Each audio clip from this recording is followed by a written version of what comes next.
We all get triggered. Sometimes it's a word, a look, a comment meant as a joke, but laced with disrespect. Other times, it's silence, a lack of acknowledgement, a dismissive gesture.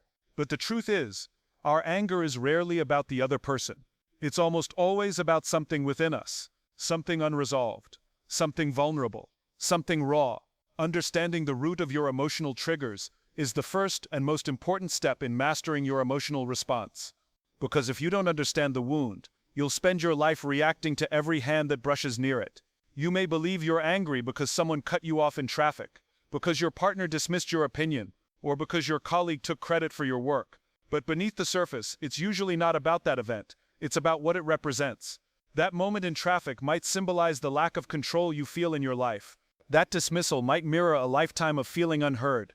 That colleague's behavior may remind you of being overlooked again and again. The present moment often acts as a mirror for our past pain, and the people we blame for our anger are usually just playing roles in an old emotional drama we never resolved. To gain control over your anger, you must go backwards before you can move forward. You must investigate where the fire began before trying to put out the smoke. What experiences shaped your emotional responses? What wounds haven't fully healed? Anger is often a mask for deeper emotions: hurt, fear, shame, or insecurity. And when we don't acknowledge those core emotions, anger becomes our default defense. It's louder, it's more socially accepted, it feels powerful, but it's also hollow, temporary, and exhausting. Ask yourself, why does this situation bother me so much? Why this moment? Why this person? Why now? Instead of justifying your reaction, interrogate it. Sit with it, not with judgment, but with curiosity. The goal isn't to avoid emotions, it's to understand them so deeply that they no longer control you. The goal isn't to become emotionally numb, it's to become emotionally wise. Emotional intelligence begins where emotional impulsiveness ends, and the turning point is awareness. The problem is, we often live life on autopilot, reacting instead of responding. But every emotional reaction is a message. Every outburst is a teacher. You can either ignore the message and repeat the lesson, or face the message and evolve from it. Most people do the former. They walk around emotionally hijacked, blaming everyone else for how they feel, never realizing they're carrying unhealed stories and giving them to other people to read. They give strangers the power to ruin their day because they've never taken the time to read their own emotional script. To stop getting angry at others, we have to stop expecting them to fix something they never broke. No one else is responsible for your emotional state. That responsibility is yours. That power is yours. But you only reclaim it by understanding the root causes of your reactions. And this work is not comfortable. It requires honesty. It requires reflection. It requires courage. But it also leads to liberation. When you understand your triggers, you're no longer surprised by them. When you know the source of your pain, you stop blaming others for scratching at it. And when you take ownership of your inner world, the outer world loses its power to shake you. The person who gets under your skin the most isn't teaching you about them. They're revealing something about you. Maybe it's an old belief that you're not worthy. Maybe it's a fear that people don't respect you. Maybe it's shame buried so deep you forgot it was still there. But every trigger is a map, pointing to a part of yourself that still needs healing. Anger can be a signal, not a sentence. It can be an invitation, not a life sentence. When someone triggers you, instead of saying, "They made me feel this way," try saying, "What inside me is reacting to this?" That question shifts the focus from blame to growth, from victimhood to leadership. And that's the kind of leadership that starts with the self.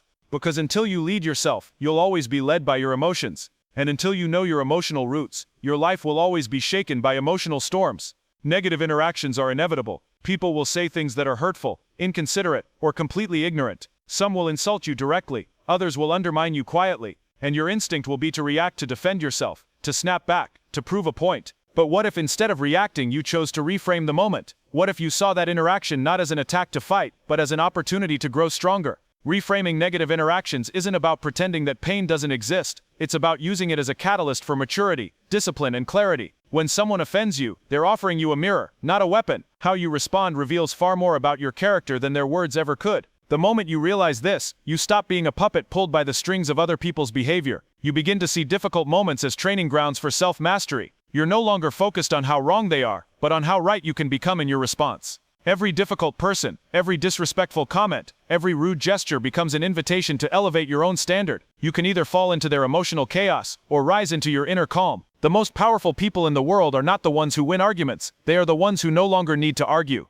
They're not provoked into losing control. They don't measure their worth by how many battles they win, but by how little those battles affect their peace. This mindset is built, not inherited. It comes from making a conscious decision to see friction as feedback, not failure. And when you do that, you start to realize that life is constantly trying to show you where you still need to grow. Instead of saying, "Why did they do that to me?" you start asking, "What can I learn from this?" That one question changes the entire emotional trajectory, because growth isn't born in comfort, it's born in resistance. Just like muscles need tension to grow stronger, your mindset needs pressure to become resilient. Every negative interaction is like a mental weight. If you avoid it, you stay weak. If you engage it with intention, you develop strength that can't be shaken by petty comments or toxic behavior. Not everything requires a response. Some things require reflection. When someone tries to get under your skin, consider what's really going on. Are they projecting their own insecurities onto you? Are they trying to provoke a reaction because they're desperate for control or attention? Most people who attack others are at war with themselves. Their words are symptoms, not truths. Their behavior is a reflection of their internal disorder. When you realize this, you stop taking things personally, and you start seeing patterns. People speak from their own level of awareness. Some speak from pain, others from fear, many from ignorance. But you have the power to choose the meaning you assign to their words. That choice determines whether you spiral into frustration or rise into wisdom. Reframing means deciding that someone else's low behavior won't lower your standard, that their chaos won't infect your clarity. It's not passive, it's powerful. It's not weak, it's strategic. The most disciplined people aren't the ones who avoid conflict altogether. They're the ones who meet it with emotional maturity. When you reframe negativity as training, you become more interested in how you grow than in how you look. You stop needing validation, and you start building values. You no longer depend on people treating you right to feel okay. You've developed an inner compass that keeps you steady, even when the world tries to shake you off balance. Every time someone treats you poorly, you're given a choice: become reactive or become refined. Reactiveness gives them power, refinement gives you peace. And the truth is, people remember how you respond far more than what you said. If you can stay composed when provoked, if you can respond with calm when others choose chaos, you become someone others trust, respect, and even admire, because your energy speaks louder than your words ever could. This doesn't mean you allow disrespect. It means you don't allow disrespect to change who you are. You deal with it from a place of grounded strength, not wounded pride. You set boundaries not out of anger but out of self-respect, and you walk away when necessary, not to prove a point but to protect your peace. Reframing is not about excusing bad behavior. It's about choosing not to let it define your emotional reality. Radical empathy means understanding where someone is coming from, even if you don't agree with them, even if they've wronged you, and even if their behavior makes no logical sense. It's not about excusing the behavior, but about recognizing that hurt people hurt people.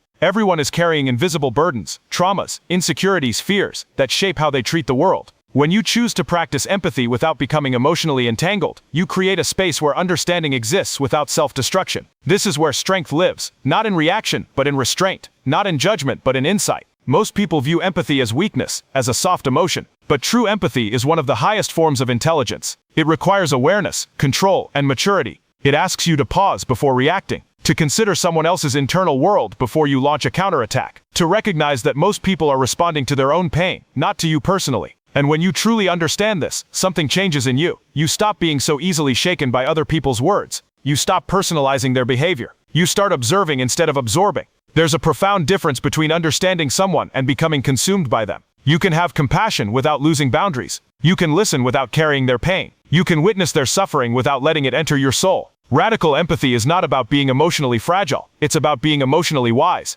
It's about seeing beyond the surface, recognizing the fear behind the anger, the shame behind the arrogance, the sadness behind the silence. Most people don't know how to ask for help, so they lash out. They don't know how to express pain, so they project it. When you begin to see people this way, your reactions change. You no longer meet fire with fire. You learn to meet fire with presence, with stillness, with grounded energy. You become the calm in the storm, instead of another force adding to the chaos. And this changes everything. The dynamic shifts, because no one can argue with someone who won't play the emotional game. No one can control someone who isn't tied to their approval. When you detach your self-worth from someone else's behavior, you become unbotherable. This doesn't mean you suppress your emotions. It means you direct them, you guide them, you honor them without handing them over to people who haven't earned access to them. Radical empathy gives you the ability to say, "I see what you're doing and I understand why, but I don't need to internalize it." It allows you to stay human in a world that often tries to turn us into machines of reaction. It helps you preserve your soul while navigating difficult conversations and painful relationships. You start to notice patterns. The colleague who always criticizes everyone may feel deeply inadequate.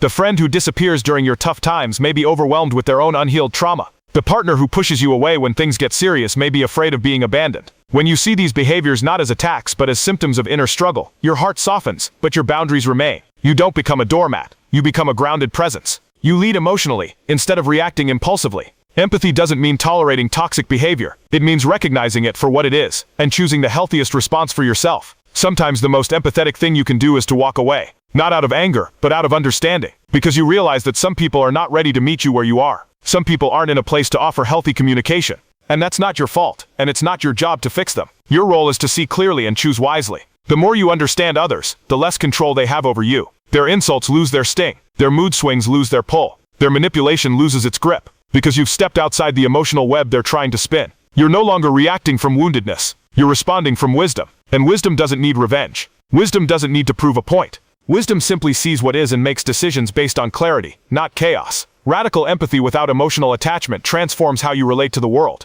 You carry your peace with you. You stop being a sponge and start becoming a mirror, reflecting, not absorbing. You stop expecting others to validate your feelings and begin validating your own. You treat people with respect, not because they deserve it, but because you refuse to lower your own standard. This is how you lead yourself emotionally. This is how you stay unshakable. Inner stillness is not something that magically appears when life becomes quiet. It is something you build deliberately in the midst of noise, conflict, and chaos. It's the discipline of returning to yourself when everything outside is pulling you away. Most people live externally. They chase validation, react to criticism, and get lost in distractions. But the person who learns to cultivate inner stillness becomes untouchable by the storms around them. Stillness isn't the absence of pressure. It's the ability to stay centered in spite of it. And that ability is built through the small daily practice of self-awareness. When you begin your day in a reactive state, checking your phone, rushing through tasks, worrying about what others think, you enter the world already disconnected from yourself. You haven't rooted your mind. You haven't set your emotional tone, so the world does it for you. And as the day progresses, you find yourself pulled in 1,000 directions, each one demanding a reaction. But when you make it a habit to ground yourself, to tune into your own thoughts before letting the world shape them, you build an emotional center that becomes harder and harder to disturb. This practice isn't about perfection. It's not about always being calm or never feeling triggered. It's about noticing when you're off-center and returning to alignment. It's about catching yourself when your mind starts spiraling into anger, frustration, or fear, and choosing to pause instead of explode. The pause is powerful. The pause is where clarity lives. It's where you ask, is this reaction useful? Is this emotion true? Is this worth my peace? Without that pause, you become a prisoner of your impulses. With it, you become the master of your emotions. Daily self-awareness isn't just reflection, it's a relationship. It's checking in with yourself the same way you would with someone you care about. How am I feeling right now? What triggered that thought? Is this about the present moment, or am I bringing old wounds into a new situation? These questions create space, and in that space, emotional intelligence grows. You no longer treat your feelings as commands, you treat them as information. You study them, learn from them, and choose your response with purpose. Stillness also comes from routines that reinforce your clarity. This might be meditation, journaling, breathwork, or simply taking 5 minutes of silence in the morning. It's about creating a sanctuary within yourself, a place you can return to, no matter how loud the outside world becomes. These practices train your nervous system to stay calm under stress. They help you access that internal pause more quickly when things go wrong, because they've taught your mind that peace is not something you wait for, it's something you create. When people are easily angered, it's often because they live entirely on the surface of their emotions. They have no space between stimulus and response. They feel something and react instantly. But stillness creates depth. It gives you room to feel without acting, to observe without absorbing, to notice the emotion but not be consumed by it. You can acknowledge anger without becoming it. You can witness irritation without losing your grounding. This is emotional maturity, being able to sit with discomfort without needing to discharge it onto others. Stillness is not detachment, it's presence. It's the ability to stay connected to what matters most, even when everything else demands your attention. It's choosing intentionality over impulsivity. It's being calm, not because life is easy, but because you've decided not to be ruled by things outside your control. And the more you practice it, the more natural it becomes. The stiller you are inside, the clearer you're thinking. The clearer you're thinking, the wiser your responses. And the wiser your responses, the more peaceful your life becomes. Building inner stillness also means becoming aware of what robs you of it. Certain people, environments, habits, and even thoughts can disrupt your inner world. Pay attention to those patterns. Notice the moments when your peace slips away. Is it after certain conversations? Is it when you indulge in overthinking? Is it when you let comparison creep in? These are signs, not failures. They're showing you where to reinforce your boundaries and strengthen your focus. Every disruption is a lesson in how to return to stillness more quickly next time. The person who lives in stillness doesn't avoid life. They engage it from a place of clarity. They don't suppress emotion. They understand it. They don't isolate. They move through the world with presence, and that presence is felt by others. It's magnetic. It's calming. It commands respect without demanding it. Because stillness speaks louder than noise ever could. It's the mark of someone who has done the inner work. Someone who no longer reacts to every insult, every mood, every inconvenience. Someone who knows that their peace is not a gift from the world. It's a responsibility they've chosen to protect. Most people go through life reacting, reacting to moods, to opinions, to insults, to rejection, to praise, to silence. They allow the external world to decide how they feel internally. But leadership, real leadership, starts with the self. It begins the moment you stop looking outward for control and begin taking ownership of how you respond. Leading yourself means no longer letting people's behavior dictate your peace, your value, or your direction. It's choosing to respond from intention, not from impulse. It's knowing that while you can't always control what happens to you, you can always control how you choose to show up. When someone says something disrespectful, your first instinct might be to strike back. That's survival. That's the ego demanding to be heard. But the leader within you asks a deeper question. What is the cost of this reaction? What am I giving away when I hand my emotions to someone else? Every time you lose your temper, you lose control. Every time you respond out of ego, you sacrifice clarity. And every time you react without reflection, you give someone else the remote to your emotional state. Leading yourself means being mindful of your triggers. It means noticing the emotional charge that rises in the moment, but not being ruled by it. It's developing the internal discipline to observe your reaction before it becomes your response. It's learning to press pause before you speak, before you lash out, before you let someone else's chaos become your own. That pause is leadership. That pause is where your power lives. Most people never develop that skill. They live on emotional autopilot, going wherever their reactions take them, then blaming the world for the mess. True self-leadership doesn't mean suppressing how you feel. It means choosing how you express it. Anger has a place. Frustration can carry wisdom, but they must be filtered through the lens of purpose. You don't let your emotions leak out everywhere. You channel them. You transform them into fuel. That's the difference between reacting like a victim and responding like a leader. The victim says, "They made me feel this way." The leader says, "I felt it, I understood it, and I chose what to do with it." Leading yourself also means understanding your patterns. How often do you fall into the same emotional traps? How often do you get baited into arguments that leave you drained and unchanged? There is a pattern behind every emotional spiral, and that pattern will keep repeating until you lead yourself through it. You have to study yourself. Observe your behaviors. Ask yourself the hard questions. Why does this type of person always get under my skin? Why do I need their approval? Why do I keep responding the same way, expecting a different result? That level of inquiry is what separates emotional maturity from emotional chaos. There's strength in restraint. There's clarity in silence. There's dignity in walking away not because you're afraid, but because you've outgrown the need to prove anything. The person who leads themselves doesn't seek to dominate others. They seek to govern themselves. And that kind of authority radiates. It commands respect. Not through volume, not through aggression, but through grounded presence. People can feel when they're dealing with someone who cannot be easily rattled. Someone who doesn't take the bait. Someone who doesn't allow a single moment to hijack their entire emotional system. When you lead yourself, you begin to act instead of react. You start creating instead of coping. You stop chasing peace and start becoming it. And that kind of inner leadership becomes your protection. No one can pull you into their drama because you're anchored in your clarity. No one can guilt trip you, manipulate you, or push your buttons because you've disarmed them by taking full ownership of your internal world. That ownership is not arrogance, it's alignment. It's choosing to live in a way where nothing controls you unless you allow it to. The journey of leading yourself is not glamorous. It requires daily effort. It demands brutal honesty. It often feels like swimming against the current. But over time it becomes your foundation. You stop fearing confrontation because you know you won't lose yourself in it. You stop dreading criticism because you've already assessed your own flaws. You stop panicking over outcomes because your focus is on process. You become the kind of person who others look to when things go wrong, not because you have all the answers, but because you're the one who stays calm when everyone else is reacting. This kind of leadership is quiet, but it is fierce. It is humble, but it is unshakable. And it is built moment by moment, choice by choice. Every time you decide not to be ruled by emotion, but to be guided by purpose.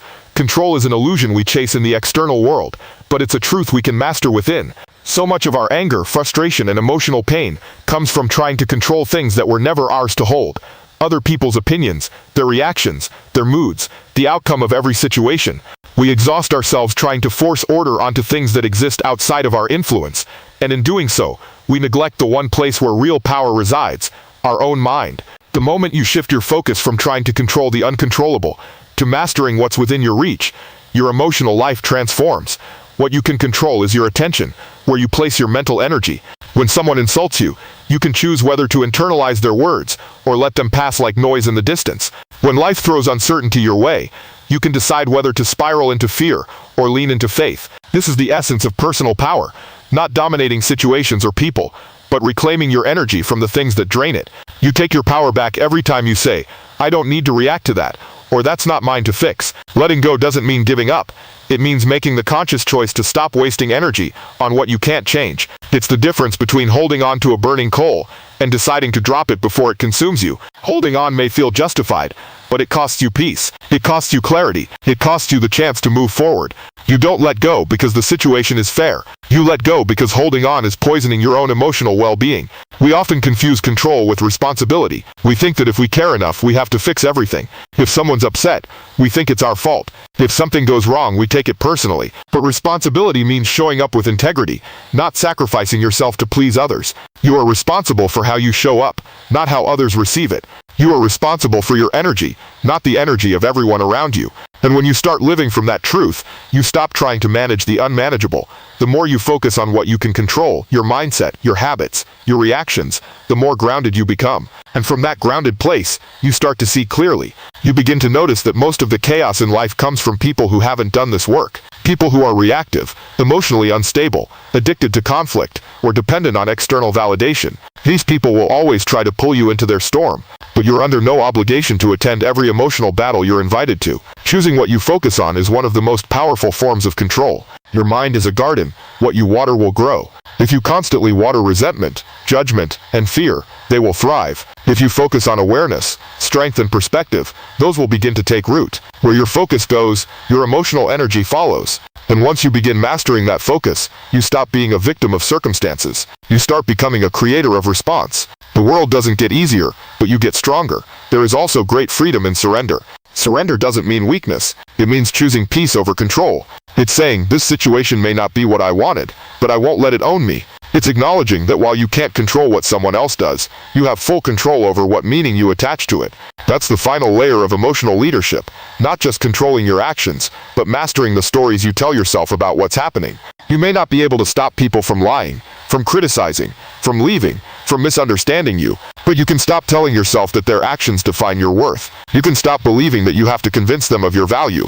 You can stop tying your peace to whether or not they approve of you. And that shift, letting go of what you can't control, and focusing on what you can, becomes a daily practice in resilience. It's how you stay calm in chaos, grounded in uncertainty, and unbothered in the face of provocation. It's easy to get pulled back into reaction, to feel the temptation to control or fix. But each time you pause, each time you breathe, each time you release what you can't carry, you're rewiring your emotional system. You're teaching your mind and body that safety doesn't come from controlling others. It comes from controlling how you show up. You stop needing others to act right for you to feel right. You stop letting the world shake your foundation because you've finally chosen to anchor it within yourself.